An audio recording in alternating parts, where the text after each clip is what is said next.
Part 1-এ আমরা ডিটেলসে আলোচনা করেছি। তো আজকে আমরা করব সাম নাম্বার 9 থেকে। সাম নাম্বার 9, ইফ এ ট্রেন গোজ 225 কিমি in 5 hours, how far will it go in 7 hours and 11 hours? তাহলে এখানে কি বলছে যে 5 আওয়ার্সে একটা ট্রেন যাচ্ছে কত 225 কিমি, তাহলে 7 আওয়ার্সে সেই ট্রেনটা কতটুকু যেতে পারবে, মানে কত কিমি যেতে পারবে, সেটাই হচ্ছে আমাদের বের করতে হবে। তাহলে দেখো, ইন 5 আওয়ার্স এ ট্রেন গোজ 225 কিমি, তাহলে 5 আওয়ার্সে যাচ্ছে কত 225 কিমি। তাহলে আমি সেখান থেকে কি করব, 1 আওয়ারে ট্রেনটা কতটুকু যাচ্ছে, তাহলে 1 আওয়ারে ট্রেনটা কতটুকু যাবে, 5 আওয়ারে যেটা যাচ্ছে 1 আওয়ারে তার থেকে কম যাবে। তাহলে কম গেলে কি করব, 225 এটাকে ডিভাইড করে দেবো কত দিয়ে, 5 দিয়ে। এবার হচ্ছে কি, আমাকে 1-এ বলেছে 7 আওয়ার্সে কতটুকু যাবে, তাহলে 7 আওয়ার্সে, তাহলে 1 আওয়ারে যেটুকু যাচ্ছে 7 আওয়ারে কি করবে, তার থেকে বেশি যাবে। তাহলে বেশি গেলে কি করব, 1 আওয়ারে যাচ্ছে 225/5 কিমি, এটাকে মাল্টিপ্লাই করে দেবো কত দিয়ে, 7 দিয়ে। এবার 7 দিয়ে মাল্টিপ্লাই করে উপরেরটাকে ডিভাইড করব এই নিচের 5 দিয়ে। 5 দিয়ে ডিভাইড করলে 5 1s are 5, 5 4s are 25, 5s are 25। এবার কি করব আমরা, এই যে 45কে মাল্টিপ্লাই করে দেব 7 দিয়ে, তাহলে কত হবে, তাহলে মাল্টিপ্লাই করে হলো কত 315। তাহলে 315 কি, এটা কিমি। এবার আমরা আনসারটা লিখি।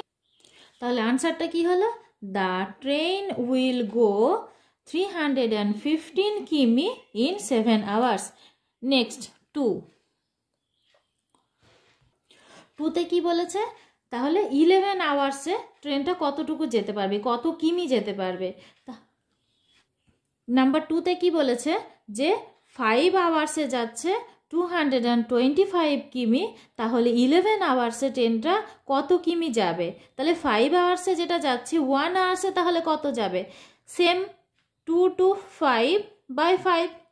এবার কি 11 আওয়ার্সে যেটা যাবে, তাহলে 1 আওয়ার্সে যেটা গিয়েছে, যত কিমি রাস্তা গিয়েছে সেই কিমি রাস্তাটাকে আমরা কি করব, 11 দিয়ে মাল্টিপ্লাই করে দেব। তাহলে 2 to 5/5 ইন্টু 11।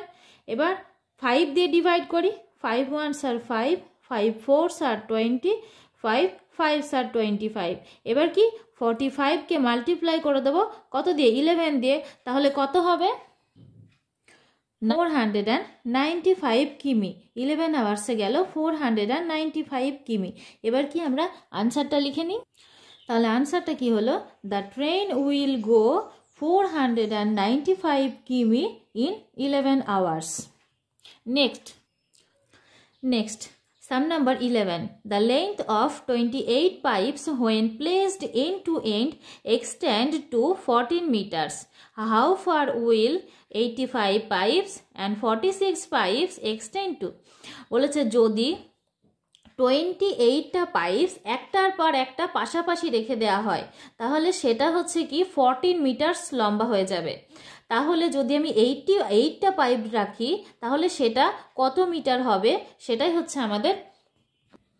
দেখো, যদি আমি এরকম করে পাইপগুলো রেখে দিই পর পর, তাহলে কি যদি আমি 14টা পাইপ রাখি, যদি আমি 28টা পাইপ রাখি, তাহলে এই যে লেন্থটা তৈরি হচ্ছে, সবটা মিলিয়ে যে লেন্থটা তৈরি হচ্ছে, সেই লেন্থটা হচ্ছে কি 14 মিটার।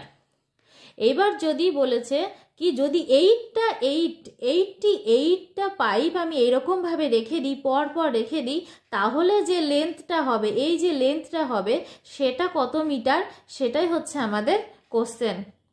তাহলে কি, the length of 28 pipes extend কি 14 মিটার। এবার কি, দ্য লেন্থ অফ, তাহলে কি এই 28কে কি করবো, এবার 1 পাইপে দেখে নেব। তাহলে 1টা পাইপে কত হচ্ছে লেন্থটা, 1 পাইপের লেন্থটা হচ্ছে কত, তাহলে 14কে ডিভাইড করে দেবো কত দিয়ে, 28 দিয়ে। তাহলে এটা কি মিটার। এবার কি 1 পাইপের এক্সটেন্সটা হচ্ছে যেটা, তাহলে সেটা কি 80 পাইপের কি হবে, তাহলে 1 পাইপে যেটা হচ্ছে 88 পাইপে সেটা কি বেশি হবে। তাহলে কি 1 পাইপের যে লেন্থটা হচ্ছে 14/28, এটাকে কি মাল্টিপ্লাই করে দেবো কত দিয়ে, 88 দিয়ে। এবার দেখো 4 দিয়ে যদি আমি ডিভাইড করি, 4 7s are 28, 4 দিয়ে ডিভাইড করলে 4 2s are 8, 4 2s are 8।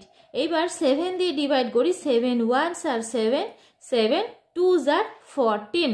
এবার কি উপরে হচ্ছে কি 22 আর 2, 22 আর 2কে মাল্টিপ্লাই করে দেবো, তাহলে 22 আর 2কে মাল্টিপ্লাই করে হচ্ছে কত 44, তাহলে 44 কি মিটার। এবার হচ্ছে কি আনসারটা লিখে, তাহলে আনসারটা কি হলো 88 pipes extend two 45 meters। Next 11(2) দেখো the length of 28 pipes same, কি 28 পাইপস এক্সটেন্ড হচ্ছে কত, তাহলে কি 14। তাহলে কি এখান থেকে আমি করে নেব কি 1 পাইপ এক্সটেন্ড করলে কত হচ্ছে, 1 পাইপ এক্সটেন্ড করলে হচ্ছে কত 14/28। এবার কি তাহলে 45 পাইপসটা যদি আমি এক্সটেন্ড করি তাহলে তার লেন্থটা কি হবে, বেড়ে যাবে 1 পাইপের যেটা হচ্ছে, তাহলে বেড়ে গেলে কি করব 14/28 এটাকে মাল্টিপ্লাই করে দেবো কত দিয়ে 46 দিয়ে। এবার কি ডিভাইড করে দেখি, তাহলে দেখো 14 1s are 14, 14 2s are 28, 2 দিয়ে 2 1s are 2, 2 দিয়ে 2 2s are 4, 2 3s are 6। এবার কি এখানে 1 আছে আর 23 আছে, 1 আর 23 মাল্টিপ্লাই করলে কত হচ্ছে, 1 আর 23 মাল্টিপ্লাই করে হচ্ছে 23 মিটার। তাহলে এবার আনসারটা লিখে নিই, তাহলে আনসারটা হচ্ছে 46 পাইপ এক্সটেন্ড টু 23 মিটার। ভিডিওটি যদি তোমাদের ভালো লেগে থাকে তাহলে লাইক শেয়ার এবং কমেন্ট করবে। চ্যানেলে যদি তোমরা নতুন হয়ে থাকো তাহলে অবশ্যই সাবস্ক্রাইব করবে।